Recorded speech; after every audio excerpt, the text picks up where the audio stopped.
The Apache dropped low over Wattisham airfield, its blades whipping the summer air into a miniature sandstorm.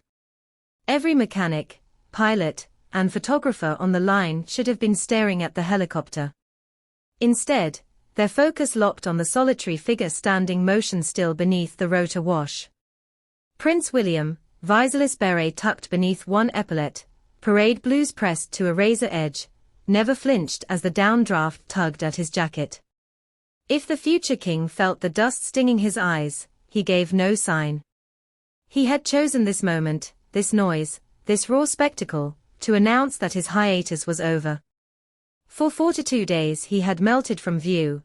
A flash of concern outside a cancer clinic, a soft smile delivered to well-wishers, then silence thick enough to spawn rumors. Some whispered he was hidden at Anmer Hall, bracing the children for grim medical news about King Charles. Others swore he'd vanished into undisclosed strategy sessions with senior brass, intent on relaunching the monarchy in camouflage fatigues. Kensington Palace fed neither theory, promising only that the Prince of Wales would re-emerge when duty called. That call, it turned out, arrived on jet-black composite blades. 3 weeks earlier, in a hangar at Middle Wallop, King Charles had slid a leather folder across a polished table. The gold crest of the Army Air Corps shimmered under fluorescent lights. Witnesses saw a momentary tremor in the monarch's hand. Chemotherapy is not easily hidden, yet his voice stayed firm, until the words, Colonel-in-Chief, caught briefly in his throat. William's reply was a single Sandhurst-sharp nod, a tacit pledge to carry a title his father had guarded for 32 years. In that private exchange, the crown's center of gravity shifted almost imperceptibly from one generation to the next. Now, on the 4th of June, everyone could see the consequences. Palace aides had choreographed the optics with near-surgical precision. 5 photographs hit news feeds within minutes, William crouching beside an Apache, fingertips tapping sun-hot metal, William gripping the oil-slicked hand of a mechanic, who looked stunned that royalty noticed grease under his nails, William mid-stride through a maintenance bay, expression equal parts curiosity and command. Each frame ended in a silent question mark. Was this a prince merely playing at soldier? Or a leader ready to tear into spreadsheets, sorties, and morale charts with the zeal of a line officer? Insiders hint at the latter. Rather than breezing through a ceremonial welcome, William requested a closed-door briefing on autumn deployment schedules. He grilled captains about sortie fatigue, sensors overdue from suppliers, and whether pilots were cycling through mental health debriefs quickly enough. One young officer emerged chalk-white. He drilled harder than some auditors, she muttered before vanishing into a hangar. The effect inside the regiment was electric, admiration laced with trepidation. A ceremonial patron occasionally visits, a vigilant one returns, unannounced, to confirm promises were kept. What if William is the latter? Behind him, the tarmac hummed with the aftershock of that ordeal. Mechanics scuffed their boots, scanning the prince's every micro-expression. Pilots exchanged silent nods. If a royal bloodline could invest this level of scrutiny in mission readiness, perhaps their own sacrifice would feel less invisible. Cameras rolled in tight close-up, capturing William's crease-free uniform and the faint sheen of sweat on his temple as he listened to a briefing on new rotorblade alloys. Even the RAF veterans watching online sensed that this was no routine patronage. It was a declaration: this heir would know every bolt and gearbox of the Crown's airborne spear. Beyond the perimeter fence, the world measured every nuance. Across the Atlantic, Prince Harry's surname saga roared back into headlines, fresh barter over titles for Sussex children, new talk show jabs about privilege. William's rotor-loud photo set looked like a counter-move: 2 brothers, 2 brands, 1 throne. Commentators spliced the images side by side. Harry in Californian linen, William in parade blues dusted with jet exhaust, asking Britons to choose which path ensured continuity. Each comparison deepened the suspense. Would duty and discipline triumph over reinvention and renegotiation? Meanwhile, King Charles fights a quieter war. Courtiers rearrange his schedule around chemo dips, shielding cameras from moments when energy fades.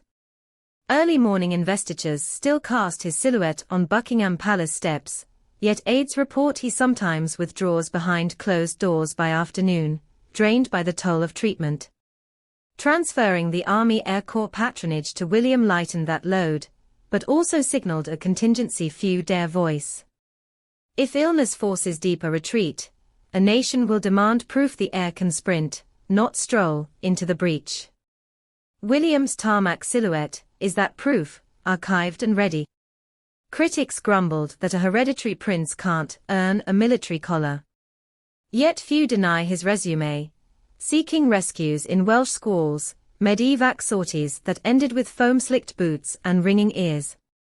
Authenticity is a fickle currency, but on this day it traded high. Even a Republican columnist conceded, at least he knows a torque-meter warning light when he sees one. Still, the monarchy's deeper stake in combat aviation is a double-edged rotor blade. Credibility comes with risk. One technical slip, one overheard remark, could shred trust in seconds. Inside Wattisham's cavernous avionics bay, William paused beside a half-assembled Wildcat. Overhead fluorescents cast sharp shadows on walls lined with spools of wiring and crates of spare parts. The chief technician explained how microfractures propagate when maintenance windows slip. William asked whether Brexit-related supply backups were finally easing. The query spread through the sheds by lunchtime, morphing into legend by supper. If their colonel-in-chief digs that deep now, what standard will he set next year? That question rippled through every hangar and billeted tent, nudging officers to wonder if royal patronage would now mean perpetual performance review. The emotional peak arrived without warning. A 6-year-old pilot's son, in miniature fatigues, slipped free of his mother's grasp and stared up at the prince as if meeting a comic book hero. William knelt, squeezed the boy's shoulder, then pointed skyward and traced an arc, explaining how an Apache dances away from danger. The boy mirrored the motion, eyes wide and bright. Cameras captured 30 seconds, enough for every front page. An aide later swore William ended with a whispered promise audible only to the child. A promise of a cockpit tour. An invitation to dream. The palace declined to clarify, letting mystery do its work. Speculation blossomed. Would that child someday wear a prince's shade of blue, and would William keep that promise? As dusk pooled across Suffolk, William's Land Rover rolled past rows of Apaches painted with tributes to fallen crews, names and badges slapped on fuselages as living memorials. Through tinted glass he watched the regiment disperse, one by one, shadows sliding into darkened hangars. Somewhere behind him, his father's treatments continued. Somewhere else, his brother weighed the timing of a fresh interview. History seldom waits for diaries. William reopened his briefing folder, pages already annotated with follow-up questions on night vision goggle fatigue and drone swarm integration.